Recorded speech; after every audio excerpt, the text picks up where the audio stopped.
কেমন লোভে পড়ছেন আপনারা? অপেক্ষায় আছেন আসবে কবে সে ভোটের আগের রাত, টাকায় সব বিক্রি হয়ে যাবেন পশুর দামে। পশুর দামে বিক্রি হলেও তো ভালো। বাজারে একটা ভালো মানের মুরগি কিনলে 800 থেকে 1000 টাকার প্রয়োজন। ভালো মানের একটা ছাগল কিনলে ফতুল্লায় 15 থেকে 20,000 টাকার প্রয়োজন। একটা গরু কিনলে কত? 1 লাখ।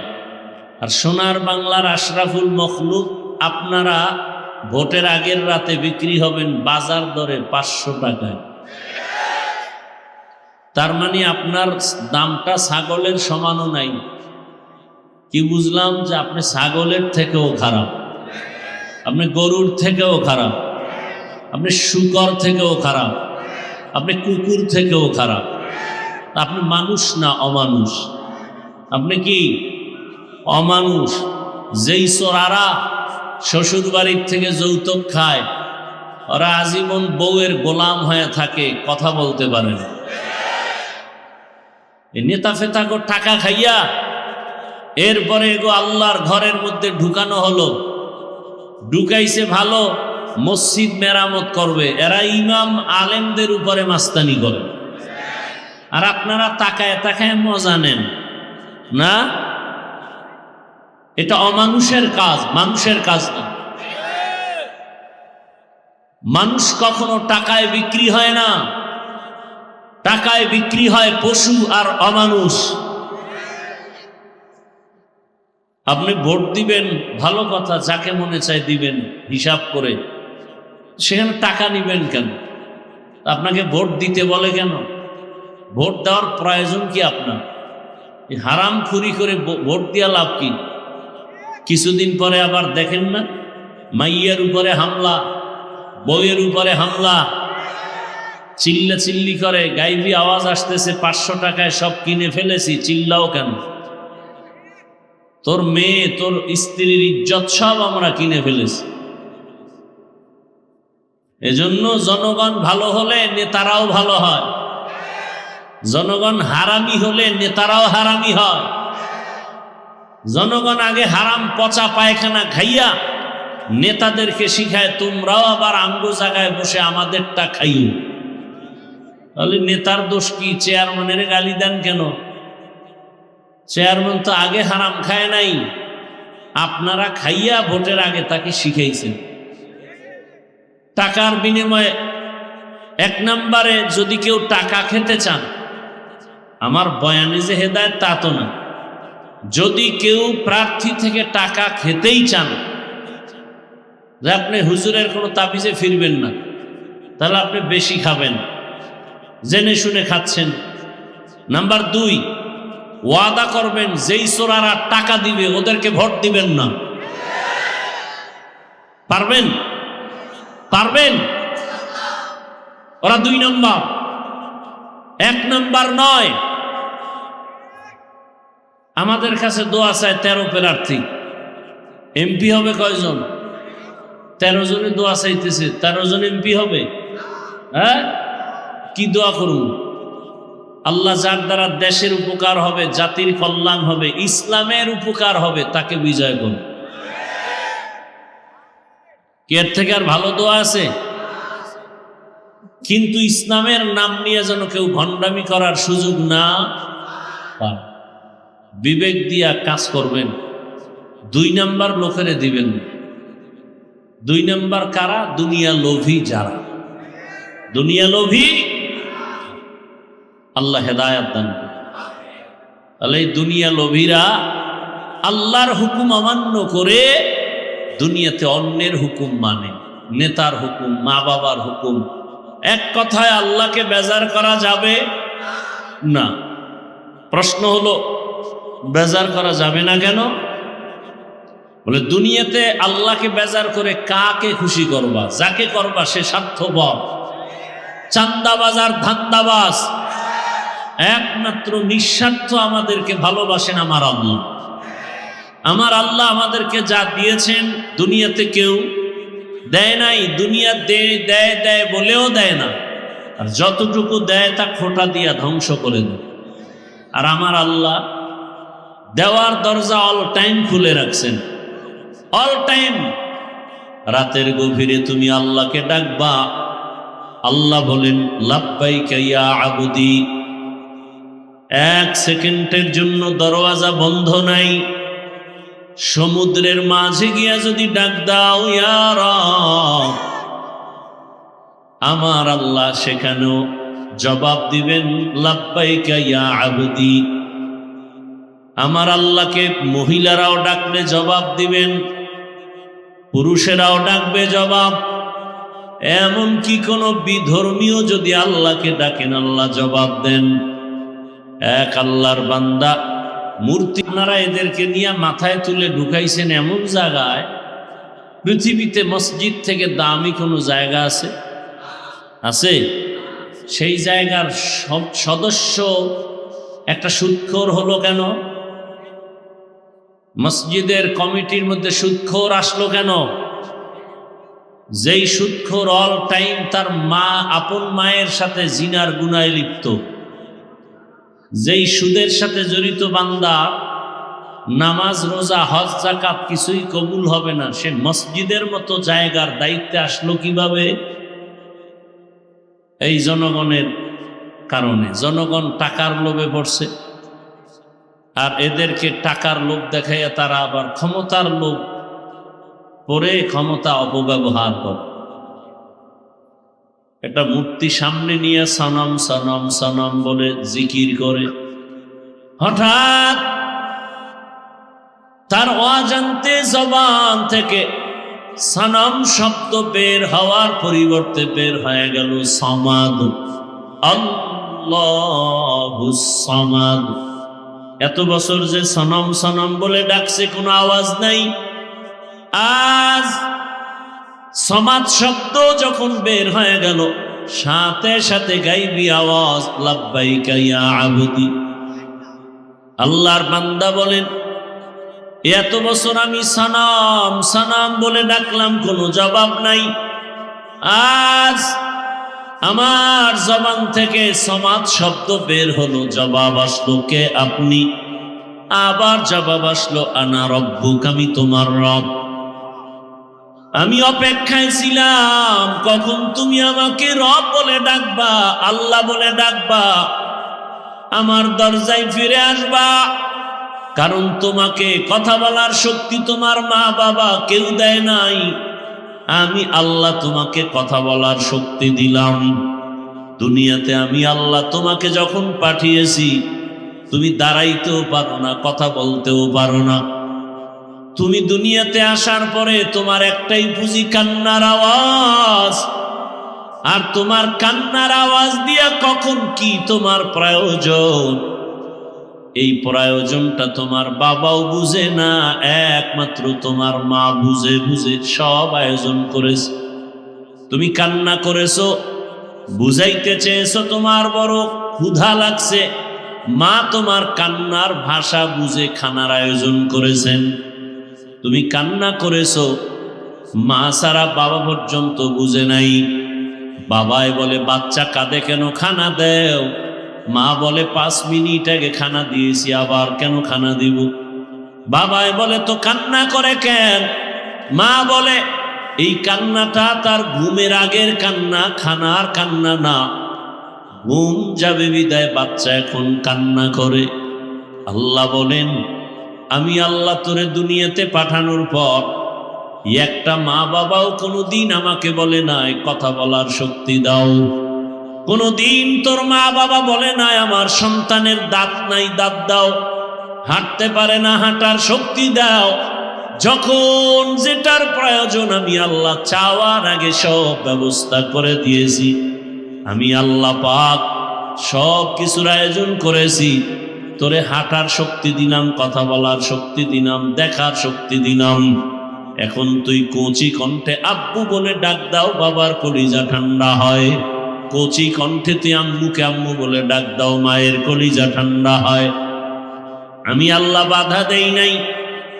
তুই মাকে মা বলে ডাকবি, বাধা নাই।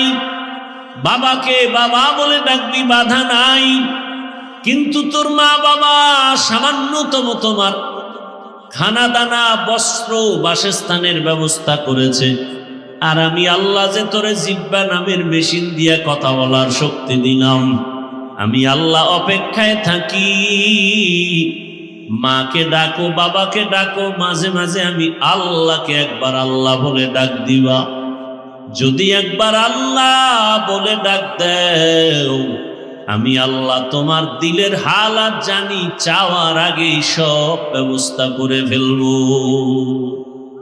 আতিনা ফি দারে দুনিয়া না হাসান, আতিনা ফি দারে উকবা না হাসান, ইয়া গিয়াসাল মুস্তাগীসিন ইহদিনা লাফতিখারা বিল উলুমে ওয়াল গিনা।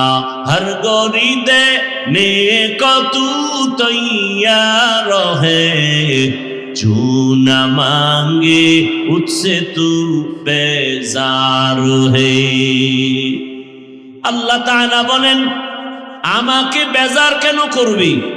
দুনিয়াতে যে তোকে কিছু দেয় সব স্বার্থপর। তাকায়া দেখ, স্বার্থে আঘাত লাগার কারণে মা সন্তানকে মেরে ফেলেছে, আবার সন্তান মায়ের গায়ে হাত তুলে স্বার্থের কারণে। আর আমি আল্লাহ কেমন দয়ার মালিক! আমি আল্লাহ পাক এত মায়ার দরজা দিয়ে আমি তোকে আদর করি। আমি যদি সামান্যতম স্বার্থপর হইতাম, আমার দেওয়া পানি, আমার দেয়া সূর্যের আলো, চাঁদের আলো, আমার দেয়া জমিনের ফসল, গাছের ফল, নদীর মাছ খাও, আবার আমার দেওয়া নেয়ামত ভোগ করিয়া আমার হুকুম মতো নামাজে যাও না। ফজরে তোরে ডাক দিলাম, আয় মসজিদে গিয়া হাজিরা দাও। মসজিদের হাজিরায় তোমাকে পাওয়া যায় নাই, আমি আল্লাহ বেজার না। আবার তোমাকে জোহরের হাজিরায় ডাক দেওয়া হলো মুয়াজ্জিনের দ্বারা, জোহরের হাজিরায় যাও নাই, আমি আল্লাহ তোমাকে আবার আসরে ডাক দেওয়ার ব্যবস্থা করলাম। আমি রাগ করি নাই। যদি আসরও আসতে পারো, ফজর জোহরের সব গুনাহ মাফ করে দিব। বান্দা আসরও আসো নাই, আমি আল্লাহ রাগ না করে আবার মাগরিবে ডাকার আয়োজন করলাম। আসো নাই, এশায় ডাকলাম, সেখানেও হাজিরা দাও নাই। মুয়াজ্জিনের মাধ্যমে ডাকার পর, আলেম ওলামার ডাকার পরেও আসো নাই। এবার আমি আল্লাহ কেমন দয়ার মালিক! আমি আল্লাহ নিজে রেডি হয়ে গেলাম, আমি নিজেই তোমাকে ডাকার জন্য হাজির হব। আমি আল্লাহ নিজেই ডাকার জন্য রেডি। অতিও গভীর হয় রজনী যখন, নীরবে প্রভুর নাম জপিও তখন। প্রভুর করুণা যদি পাইবারে চাও, গভীর রাতে উঠে প্রভুর গুণগান গাও। আল্লাহ তাআলা প্রতিদিন রাতের শেষ ভাগে ডাকতে আসেন। প্রথম আসমানে এসে ডাকেন, আলা মিন মুস্তাগফিরিন ফাগফির আলাহ। কে গুনাহ করেছো? পাহাড় পরিমাণ গুনাহ করেছো, 20, 30, 40, 50 বছরে। আমি রব ডাকতে আসছি, ক্ষমার দরজা খুলে ডাকতেছি। হাতের গুনাহ, চোখের গুনাহ, জবানের গুনাহ, অন্তরের গুনাহ। একবার যদি বিনয়ের সাথে চোখের পানি ছেড়ে ডাক দিয়া বলো, ইয়া রাব্বি গফিরলি, ও রব আমাকে দয়া করে মাফ করে দেন। আল্লাহ বলেন, তোর গুনাহ করিয়া পাহাড় বানাইতে লাগছে 50 বছর, আর আমি তোকে ক্ষমা করতে 1 সেকেন্ডেরও সময় লাগবে না। আমি আল্লাহ পাক তোকে ক্ষমার জন্য ডাকতেছি। ওঠ। গভীর রজনীতে জমিনের সব নীরব, গাছের পাখিরা ঘুমায়, নদীর মাছ ঘুমায়, সব প্রাণীরা ঘুমায়। এই সময় আমি ডাকতেছি, জবাব দাও। ওযু বানায় যদি একবার সিজদায় গিয়া কান্না করো, ক্ষমা চাও, আমি আল্লাহ তোমার জীবনের সব গুনাহ ক্ষমা করব, কারণ আমি চাই না কেউ জাহান্নামের দরজা দিয়া ঢুকব। কারণ আমি আল্লাহ জানি জাহান্নাম কত ভয়ঙ্কর, আর তুমি বান্দা কতই দুর্বল। ওয়া খুলিকাল ইনসানু যায়ীফা, আমি মানুষ বড় দুর্বল করে সৃষ্টি করেছি। আমি আল্লাহ চাই না আমার মুহাব্বতের বান্দা জাহান্নামে যাবে। আমি আল্লাহর জন্য ক্ষমার দরজা খুলে বারবার ডাকতেছি।